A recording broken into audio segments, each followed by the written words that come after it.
बिस्मिल्लाहिर्रहमानिर्रहीम अस्सलाम वालेकुम। उम्मीद करें तो तुम सारे ठीक नाल हो। तो अज बहुत मज़ेदार तुहानू बना के विखाइंदे पे नवी चीज़ नवी डिश। जिमें कि तुम जानते हो मूली तो हर कोई बनाईंदा, लेकिन मूली के अंडे कोई भी नहीं बनाईंदा। तुहानू बना के विखाई सो। घ्यो गर्म हो चुका है। दो छोटे छोटे प्याज असी बरीक करके वो ऐड कर दिते हैं।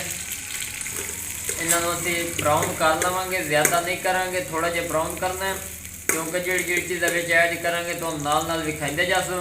इंशाल्लाह आप लोगों को मज़ा आएगा। तो जिन दोस्तों ने अभी तक हमारी यूट्यूब चैनल Mr.478 को सब्सक्राइब नहीं किया, वो जल्दी जल्दी ना सब्सक्राइब कर दियो, ताकि ये चटपटी वीडियो तो अजे तक पहुँचदियाँ रहें। तो हुण इन्हां थोड़ा जिहा बोल लेंगे, उस तो बाद शिकल असीं तुहानूं विखाइने।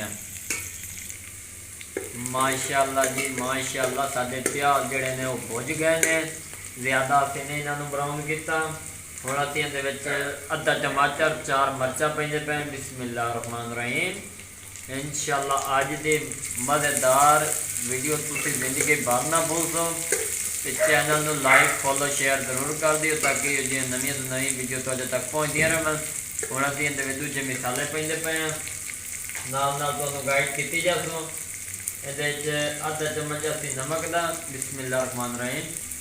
उस तो बाद आधा चम्मच लाल मिर्च का पाउडर जाएगा, आधा चम्मच हल्दी का जाएगा, 1 चम्मच खुश्क धनिया साबित धनिया जाएगा, थोड़ा जिहा गर्म मसाले का पाउडर जाएगा।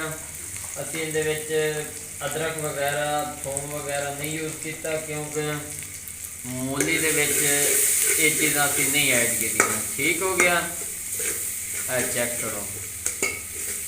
इंशाअल्लाह तुहानूं अज दी VIP यादगार वीडियो बहुत सोना तुसीं ते चैनल में भी लाइक फॉलो शेयर जरूर कर दियो, ताकि ये वीडियो तो अजे तक पहुँचदियाँ रहें।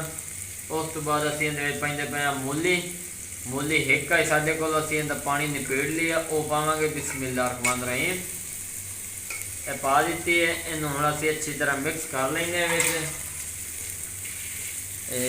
चेक करो, बहुत मज़ेदार वीडियो अज की बनती जाती पई है। चेक करो, इन मिक्स कर लिया चंगी रीत। आ देखो, ये हुण मिक्स हो गया। हुण असीं इहदे विच पैसों सबक धनिया, बिस्मिल्लाहिर्रहमानिर्रहीम। सबक धनिया पा दी ने खुशबू का,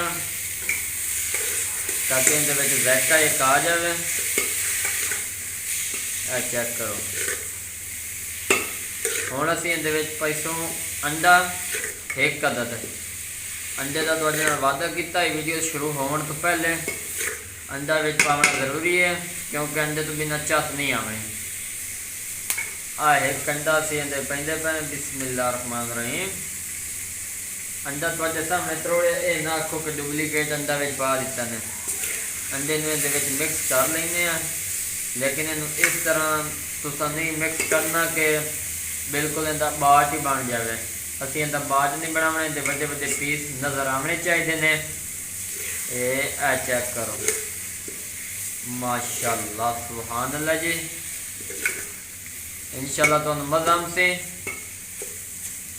ये ट्राई ज़रूर करिया घर दे विच, बिल्कुल आसान है, कोई मुश्किल नहीं। क्योंकि अक्सर मूली कोई नहीं भी खाता, तो उन्होंने कारण तुसीं इह विच अंडा यूज़ करके उन्होंने दिल जीत सकते हो। चेक कर लो, इन पकावांगे तकरीबन 3 to 4 मिनट। उस तो बाद मज़ीद असीं लुक तुहानूं विखाइंदे हैं। माशाअल्लाह जी, चेक कर लो, सालन साडा जिहड़ा तैयार हो चुका है मूली ते अंडे का। चेक कर लो, बिल्कुल मज़ेदार और आसान तरीके नाल तैयार किया गया। 2 मिनट का स्टे दे के थोड़ी जी बोनी ला के उस तो बाद उतार के असीं तुहानूं विखाइंदे हैं। माशाअल्लाह सुभान अल्लाह जी, ये देखें, बिल्कुल मज़ेदार और यूनिक हमारा सालन जो है वो तैयार हो चुका है। अब हम लोग इसको निकालेंगे। बिस्मिल्लाहिर्रहमानिर्रहीम। चेक करो जी, बिल्कुल आसान तरीका है, कोई मुश्किल नहीं है। अगर वीडियो पसंद आई हो तो चैनल को सब्सक्राइब लाइक शेयर ज़रूर कर दिया, ताकि ये यूनिक रेसिपी तुहाडे तक पहुँचदियाँ रहें। दुआवां याद रखें। तब तक के लिए इजाज़त चाहते हैं। अल्लाह हाफिज़।